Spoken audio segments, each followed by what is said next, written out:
Okay, so I want to know why Silksong is taking so long. So I'm going to be watching this now. I love Hollow Knight. And for context, Silksong is the sequel to Hollow Knight, which is this game being showed. It was basically like Team Cherry, the creators of Hollow Knight, decided to make another game. What people really wanted, what we were promised, because people basically this game was funded through a Kickstarter, but people paid to have a second playable character named Hornet. And they never put her in and said they were like, oh, we'll just do a different game. And that was in 2017, but they basically haven't released the game. But they told us when the game was coming out. And then they just didn't do that. And that was like years ago. So everyone's like wondering where the game is. So that's context for this. If you're a Hollow Knight fan, this is like the biggest question on your mind is like, what the fuck is up with Team Cherry? And the best part is that Team Cherry has like a PR guy, but he doesn't do anything. He doesn't like quell our fears about the game. And meanwhile, actually, let me just really quickly, just for extra added, like I'm in this. Let me go to the subreddit. Community has basically started to lose their mind. Like on the subreddit. Like they just post things are not true. Like basically people will be like, oh my god, look, Team Cherry tweeted that February 17th, 2025 is when it's coming out. It's coming. Silksong has a release date. And then they'll post it on the subreddit and it's just a Silk post. It's not real. It's like, or if it's on Blue Sky, they'll do this, ignore this. State of Play returns tomorrow, and people are like, oh, maybe Silksong is going to be announced.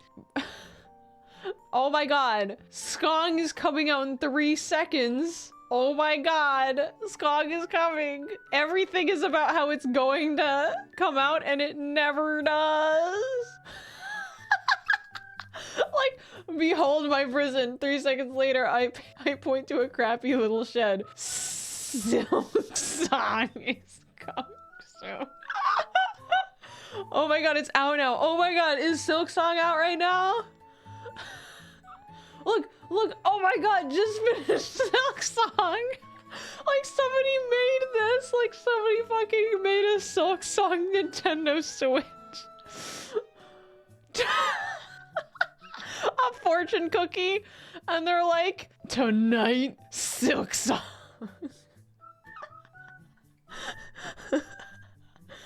Oh my god, why Skong will drop tomorrow? Silksong is coming soon. It's just a random fucking tweet.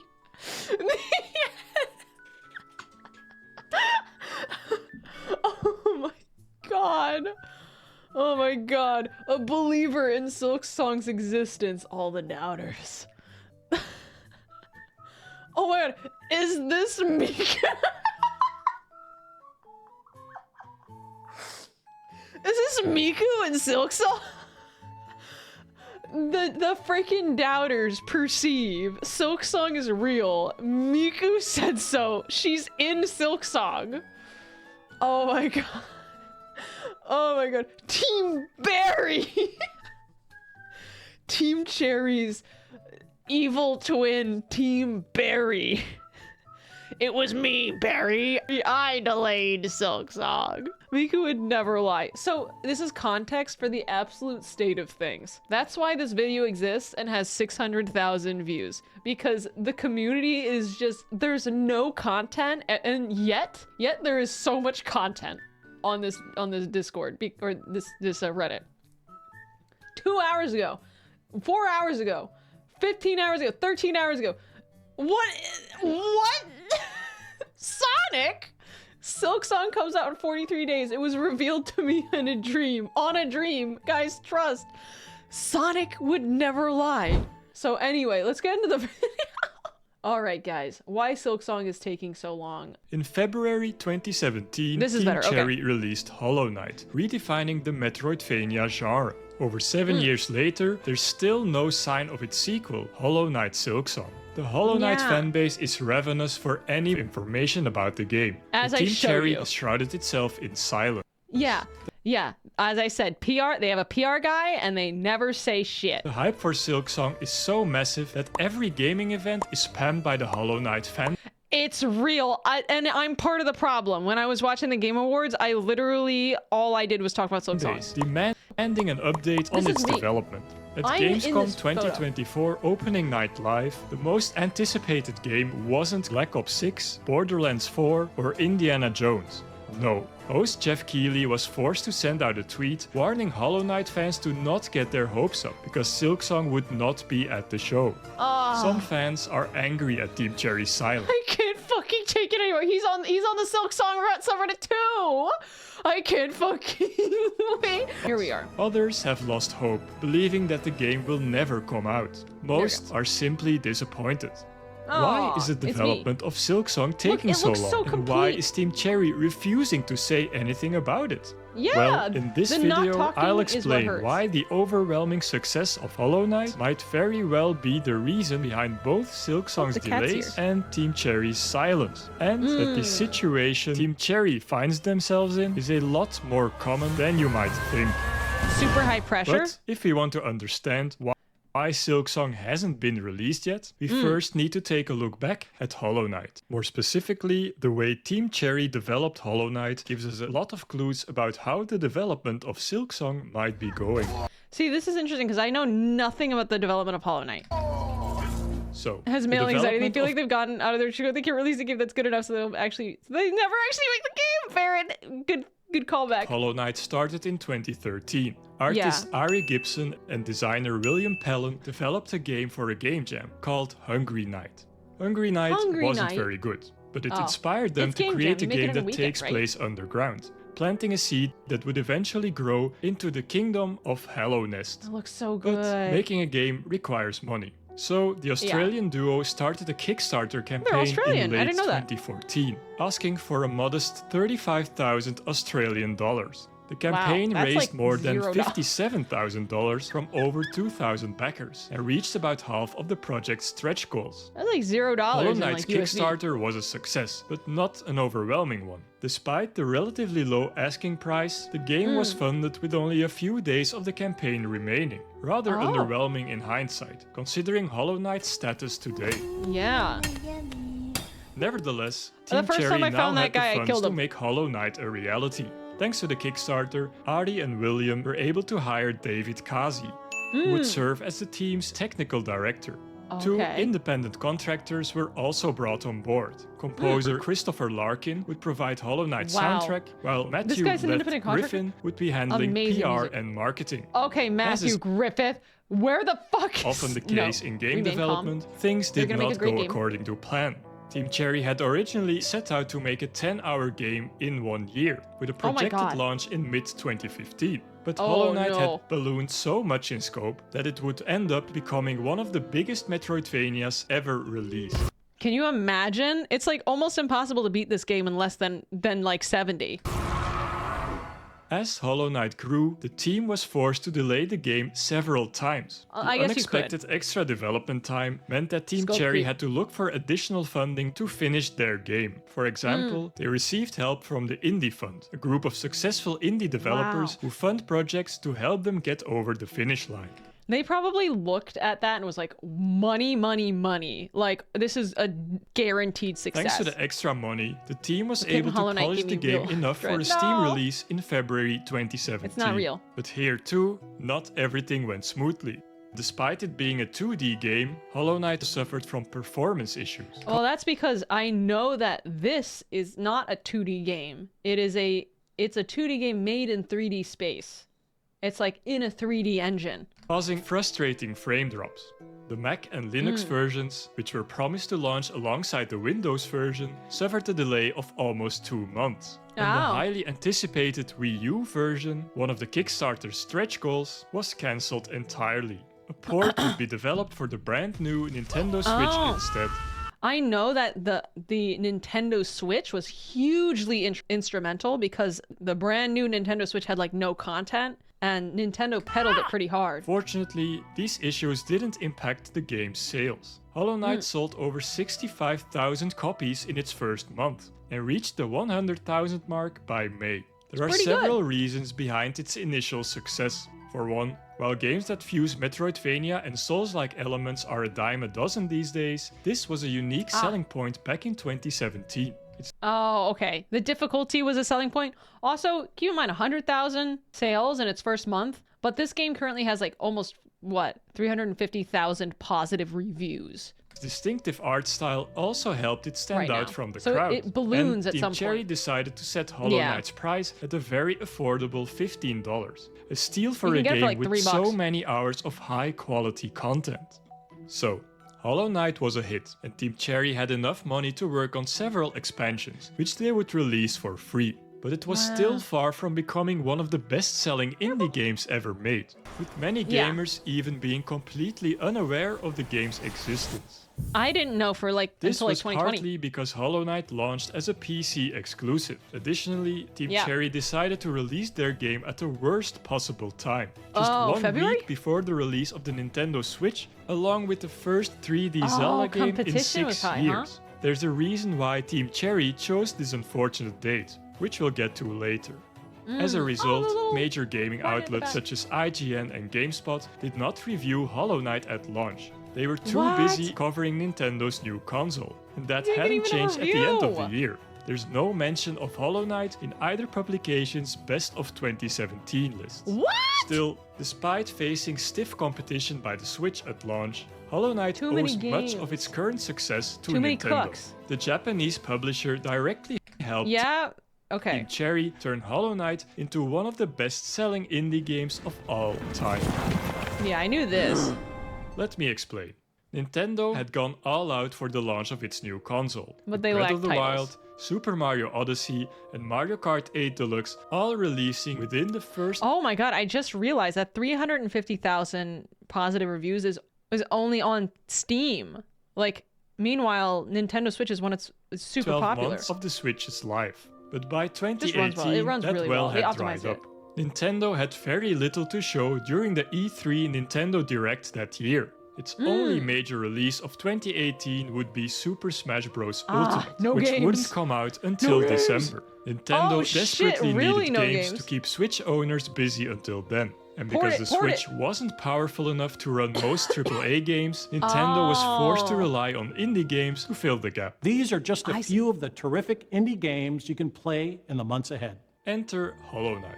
Nintendo had taken notice of the game's success. That's so interesting. Like the fact that Hollow Knight is a 2D side scroller that is optimized, it lent it to being able to be on the Switch and during a time of like a drought, which is just a huge, like you can't even plan for that. It decided to offer Team Cherry not only a prominent spot in the Direct itself, venture through the mysterious subterranean landscapes of a vast forgotten kingdom in Team Cherry's Hollow Knight. but also an entire Nintendo Treehouse segment dedicated to Hollow Knight. I've never Harry seen and this. William were invited to showcase their game live on air for about 17 minutes. Right? And if that wasn't enough, Team Cherry managed to set up Hollow Knight as a shadow drop. Is available on the Nintendo eShop starting today. Switch owners were ecstatic. The console still lacked a proper Metroid title. Yeah, I not gonna lie, shadow drops get me bad. If I'm like, ooh, that sounds cool, today I buy it. If I think, oh, that's cool, oh, 2 months, I forget. But like, if I have mild interest, I'll purchase immediately. Nintendo had inexplicably decided to keep the first 2D Metroid game in 15 years, Metroid Samus Returns, exclusive to the old 3DS. And back in 2018, Metroid Dread was nothing more than vaporware. You know, they set the expectations expectations super crazy high. And you had a recipe for a breakout success. Like, the Switch release exceeded Team Cherry's expectations. It had taken the game about 15 months to sell 1 million copies on PC. But just 2 weeks after its launch on the Nintendo eShop, the Switch version had already sold over 250,000 copies. It can be understated how popular Hollow Knight is on Nintendo's console. Even today, over 6 years after its launch. Guys, we gotta make a game. Guys, okay, drop everything, begin to make a game. What are we doing? Hollow Knight still ranks in the eShop's top selling charts. Xbox and PlayStation ports would follow soon after, containing all 4 free expansions. With millions of copies sold, the future for Team Cherry was looking bright. Ari and William had just one thing left to do. In the very last hour of the Kickstarter campaign, backers had unlocked Hornet. Hornet was originally meant to release as a second playable character Just a for playable Hollow Knight. character. But for a reason we'll get into later, Ari and William eventually decided to create a separate campaign around her. And in February 2019, Team Cherry announced that the Hornet campaign had grown so large in scope, they would turn it into a fully fledged sequel. Hollow They didn't need to do this. Knight Silksong. This is the poster incident. I had somebody at a movie theater promise me a poster, and they told me to come get it at a certain date, and I didn't even want the poster. They were like, they just noticed I liked the movie and offered me the poster, and then I went to go get the poster, and they told me they had thrown it out, and they basically had forgotten. Like, don't promise something if you can't deliver. I'm not letting that poster go for the rest of my fucking life. I will not let that poster go. For the second year in a row, the Team Cherry game was part of Nintendo's E3, with an extensive showcase of Silksong during the Treehouse livestream. This demo was also playable on the show floor. Team Cherry released 2 more blog posts that year, one just after E3 and one right before the holidays. I want these new characters. And after that, silence. Team Cherry's last blog post was published in December 2019. Ari and William did give the occasional interview, such as one to Edge in late 2020 and to A Profound Waste of Time in Look at all this promotional material for a game that doesn't exist. 2021. Leth, the contractor responsible for PR and marketing, also appeared on several podcasts over the years, and occasionally confirms that yes, Team Cherry is in fact still working on You need to confirm that more often. Silksong. That leaves us with 2 big questions. Is development taking so long, and why is Team Cherry staying Don't mess quiet? with me. Don't mess with me. You're making a promise you can't deliver on. Questions, let's get one thing straight. I have no inside information on the development of Silksong. But based on Hollow Knight's development and the interviews Ari and William have This is going to be schizophrenic theory crafting then. given over the years, it seems pretty clear what is happening behind closed doors at Team Cherry. No, this is going to be informational. So, Hollow Knight's launch in early 2017 did not go smoothly, and the launch day Team Cherry picked could not have been worse. But, as I said before, there's a very good reason why Hollow Knight launched when it did. Team Cherry was dangerously close to running out of money. In an interview with the magazine A Profound Waste of Time, Ari says, I remember on Hollow Knight, near the end of development, I was at a point where I could only sparingly purchase croissants. William, meanwhile, mentions he fed himself with tuna, rice, and bags of leftover cured meat. Due to their dwindling finances, Team Cherry were unable to complete everything they had planned for Hollow Knight and were forced to make cuts. For example, the Deep Nest area.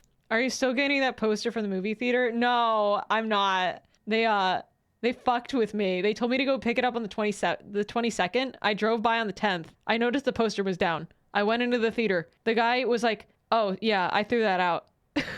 It's the same manager who offered it to me. And I was like, "Why would you do that?" And he was like, "I called you on Tuesday and I left a voice message." And I went to my phone and I listened to my voice messages and he totally didn't do that. I was like, what the fuck happened here? Area was drastically reduced in size. And I didn't want the poster. He offered me the poster. I didn't know I could get the poster until he offered it to me. The Forest of Bones, also known as the Bone Forest, was dressed night and were forced to make cuts. For example, the Deep Nest area was drastically reduced in size. And the Forest of Bones, also known as the Bone Forest, was completely cut. This was a difficult decision, according to Ari. I didn't know they had a whole Cutting section. it was tough at the time. It seemed so cool, but it was totally the right thing to do. William and I were already slammed with all of the other enormous areas to build, and they all would have suffered for Bone Forest's inclusion. It's hard. These in cuts were necessary for things. Team Cherry to be able to finish the game in an acceptable state, and before their bank accounts were completely empty.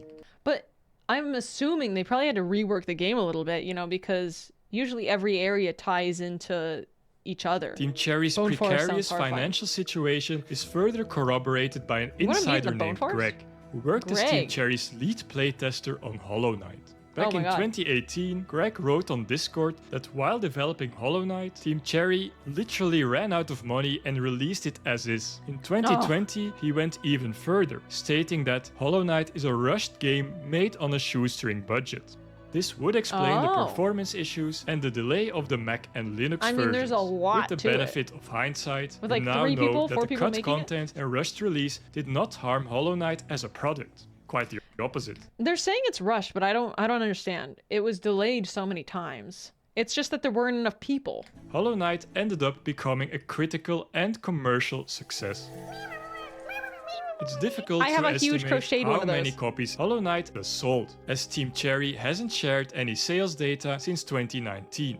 There are some online tools that can provide us with some rough estimates, based on public Steam data. Gamealytic estimates that Hollow Knight has sold around 8.7 million copies, and Steam Revenue Calculator estimates that it has grossed over $235 million. There is also something... Wait, that doesn't say 235. Oh, it does say 235. I was reading the net revenue. So this is like... Steam cut is $41 million?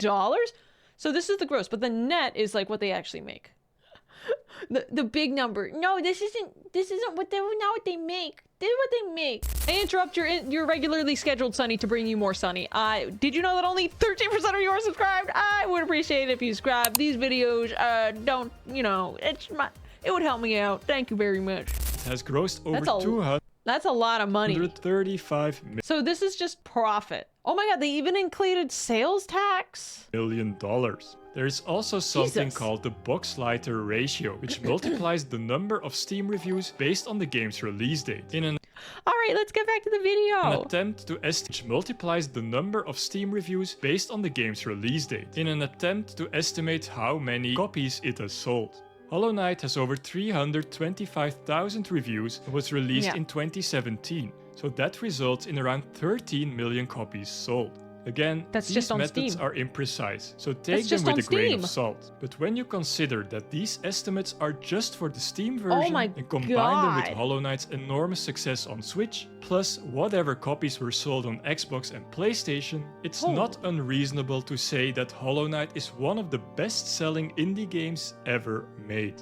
I heard that it was the second best selling, but that probably puts it in a very an exaggeration. Exclusive list with games like Hotline Miami, Undertale, and Stardew Valley. These indie games were all incredibly successful, having outsold most AAA games and were made by either a single developer or a tiny development team. But what they also have in common is that the developers of these titles all have trouble releasing their next game. And that's no coincidence. That's actually super interesting. Oh my god, I didn't think of it like this.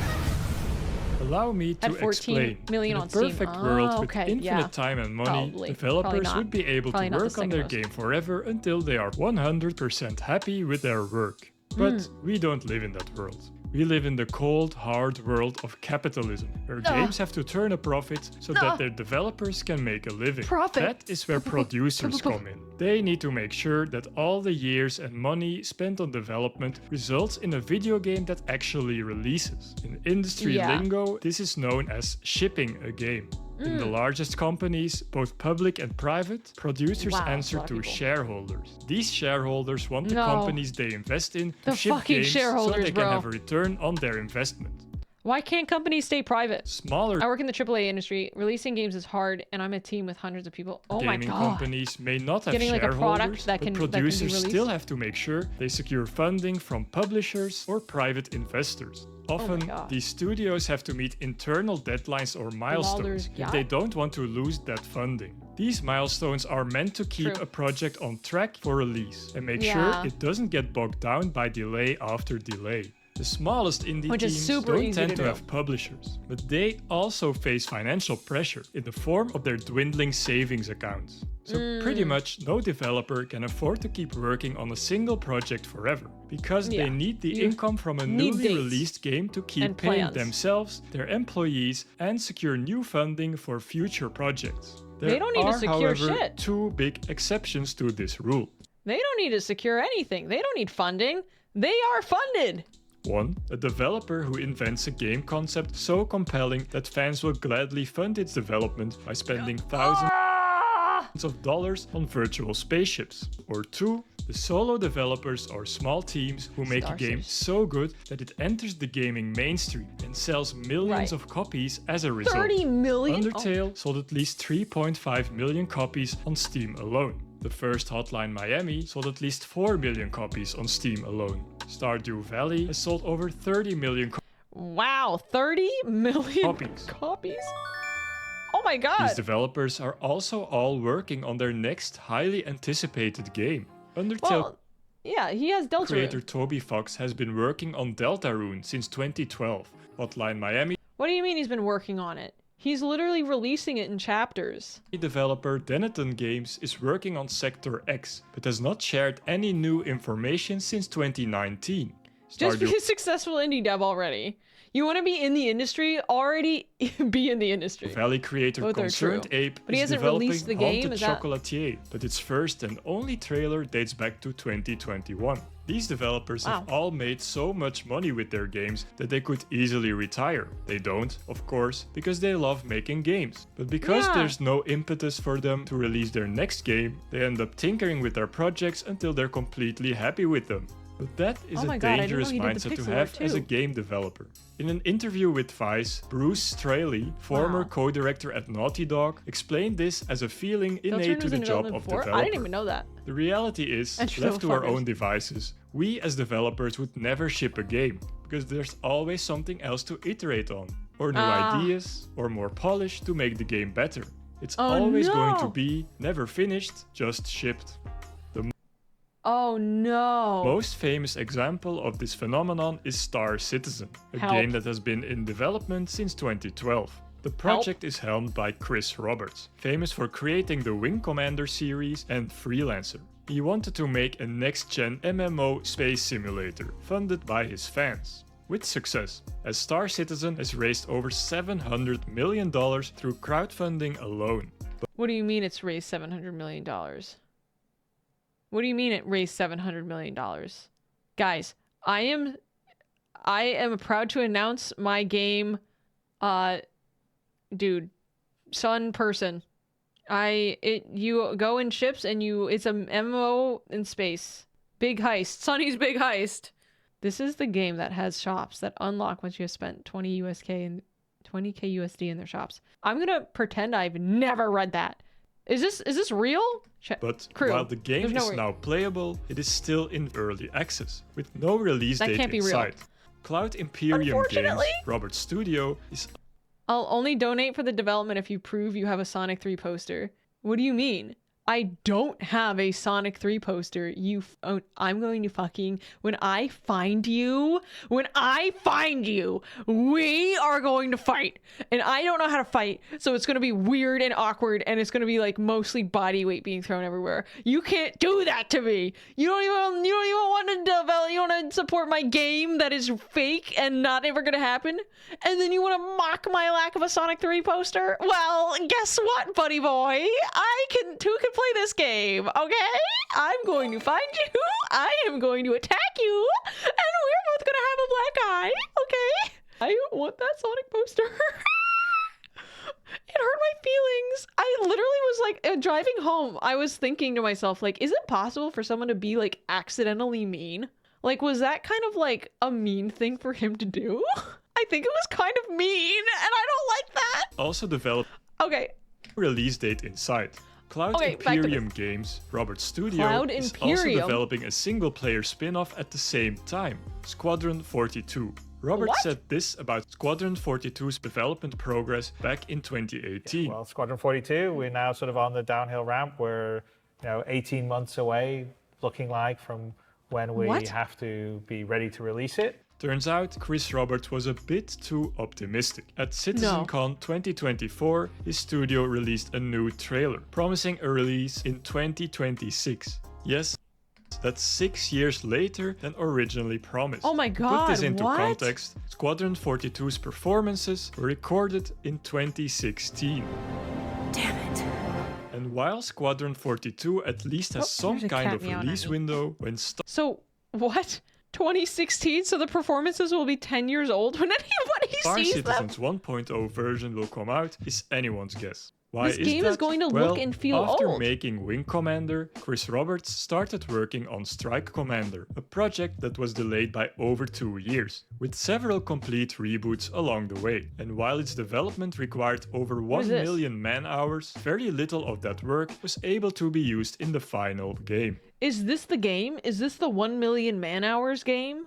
Same What were you guys jorking your peanuts in like the dev time instead of what were you doing? With Freelancer, developed by Robert's studio Digital Anvil. Game. Freelancer was supposed to be developed in 2.5 years, with the release in fall of 2000. But the project soon ran into development issues. Digital Anvil had to delay the game because of its wildly ambitious promises, with the studio running out of money as a result. Freelancer managed to ship in early 2003, 2.5 years later than originally planned. Chris Roberts' projects almost never reached their original deadlines because he has a tendency to increase the scope of his project as development goes on. You need to set yourself. We definitely did not have that on the initial Kickstarter or the pitches that we were doing. Roberts said this himself in an interview with Ars Technica. This is almost like acknowledgement that there's a problem. Isn't today a bigger goal than I imagined in 2012? Absolutely. When the scope changes, the amount of time it will take to deliver all the features naturally increases. Or release it later, like do DLCs. This is something we are acutely aware of.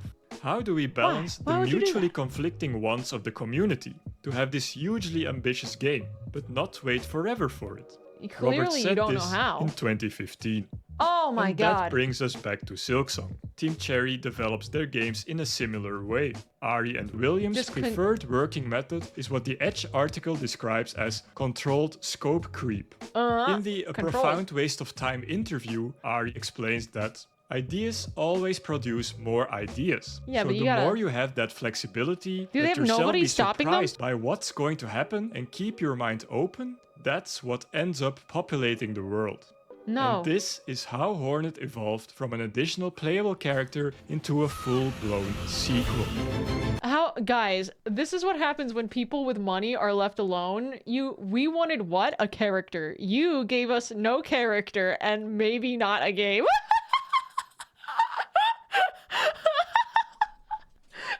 I can't fucking believe it. As Hornet is taller than the Knight, the protagonist of Hollow Knight, she would feel too constrained in Hollow Knight's world of claustrophobic caves. So, Ari and William decided her adventure would take place in an entirely new space instead.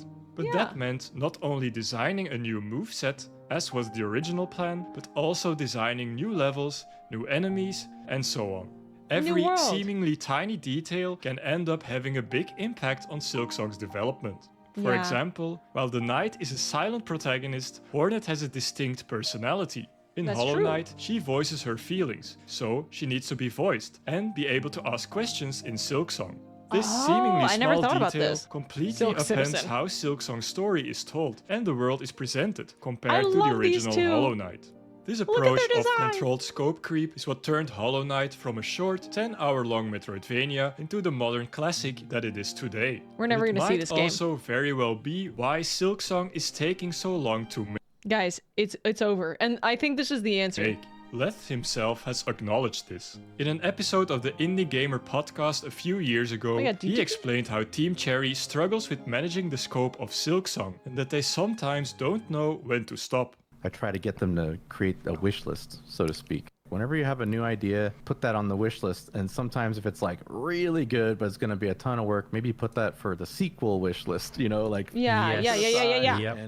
And understand you don't have to put that in the game for it to be great. Just don't go too crazy and just release it as it is now. With them periodically, like most of the time it's just so everyone can update what they've been doing. But then they'll still just start going crazy, like going off on an idea. And I'm like, wow, I love hearing it because that's the fun part of the creative process. But it's also kind of like, we haven't figured that out yet, or are we just... There's such thing as overcooked chicken. You know, this is going to get to a point where it's no longer good. Like, I do fear that you can clog up a game. You know, these guys had to push, and it's because their budget ran out. But now they have infinite money. It's time to stop. 2 years ago was the time to stop. Keep adding stuff. You know? Yeah, absolutely. This continuous scope creep could explain why Silksong still isn't out yet. Now, I already know what your next question is. It's fine that Team Cherry takes as long as they need to make Silksong. But if they need more time, why don't they simply say so? Why are they refusing to talk to their community? Well, for one, it's hard to commit to a release date when your game keeps growing in scope and features. Fans weren't happy when previous tentative release dates didn't come true. And in the age of social media, the voices of unhappy fans are louder than ever.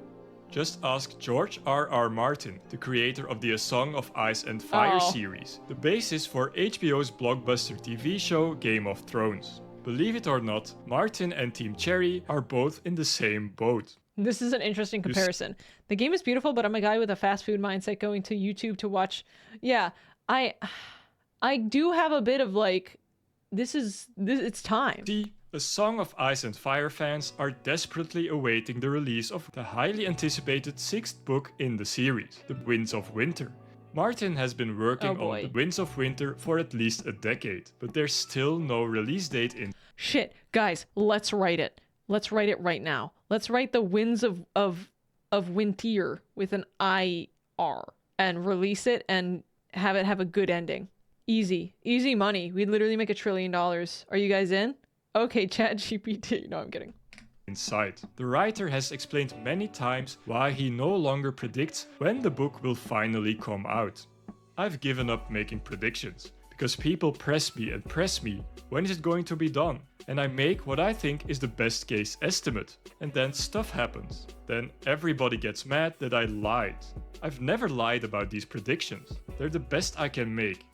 Now, how do you take 10 years to write a book? What's wrong with you? I think we don't need Team Cherry to tell us about their progress or share a release date. We just want to know what they're up to, an occasional sign of life, even if it has nothing to do with Silksong. Well, according to Martin, everything he shares online, even about completely unrelated topics, leads to the same behavior by a certain share of his fans. I say Happy Thanksgiving, and they say never mind Happy Thanksgiving. Where's the book? I love the fans. Although I do think Twitter and the internet and social media has brought out a viciousness I never saw in the old days. Love and hate are very close, particularly with something like comic books or any established franchises. And there's more. Because A Song of Ice and Fire fans don't just want Winds of Winter to come out. They want it to be the best one yet. Yeah, that's Here true. Too, the expectations are crazy. The similarities with Silksong are too large to ignore. Because when Silksong was announced, expectations were already very high, due to the quality of Hollow Knight. But fans have been waiting for Team Cherry's next project for 5 years and counting. And their expectations have steadily risen over the years. Because of Silksong's long development time, your scope creep like adds to the expectation. Everyone expects it to be a bigger, They're not the same better person game than Hollow $10 Knight. million. Already That's one of the true. best That changes Metroidvanias ever released. But let me ask you this. Is it reasonable to put so much pressure on a 3-person studio? Why don't you have more people? These expectations even realistic at all? Are you fucking crazy? Are you fucking me? Why do you have 3 people working on a game like this? Because there is a distinct possibility that not everyone will be happy with Silksong when it comes out. And when a product does not meet the expectations of its fanbase, the consequences for its creators can be devastating. Just ask the developers of Hotline Miami. It was horrible. Yeah, it was horrible. Hotline Miami's blend of ultra-violent, fast-paced gameplay, brutal difficulty, and hypnotizing visuals took the gaming world by surprise back in 2012, becoming one of the very first breakout indie successes. Its legacy can still be seen today. Hotline Miami likes now represent an entire subgenre in their own right. Hotline Miami also proved a big studio to make a great game, inspiring many to become indie developers themselves. 3 years later, Denaton, consisting of programmer Jonathan Söderström and artist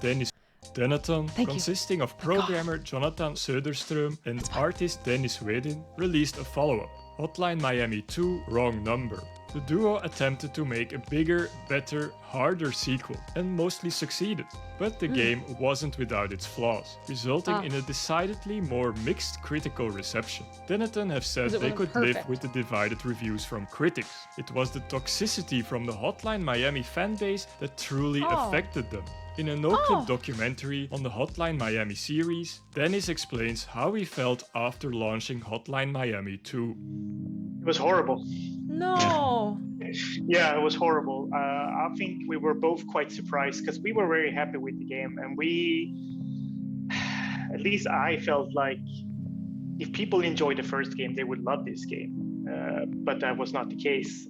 That's so sad. As an That's unknown actually studio, heartbreaking. they mostly received constructive criticism from fans for Hotline Miami 1. There was no hype for the original, because Hotline Miami came out of nowhere and it was Denethon's very first game. But when Hotline Miami 2 launched, Denethon had become one of the most popular indie studios around. The fan base felt that Denethon had failed to meet their expectations for the sequel to their beloved Hotline Miami and reacted with harassment and death threats. Now it's just like, this is a horrible game, I hope you all die, you suck, and a bunch of like swear words and worse things than that. The toxicity was so bad that God. Dennis completely left the Hotline Miami community. No way. Luckily, Dennis and Jonathan were able to find fun in game development again and are currently working on Sector X. But they are approaching the process differently now, by keeping communication with fans to an absolute minimum. Which is kind of sad because I understand now. Basically, we're why Silksong. I am the reason why Silksong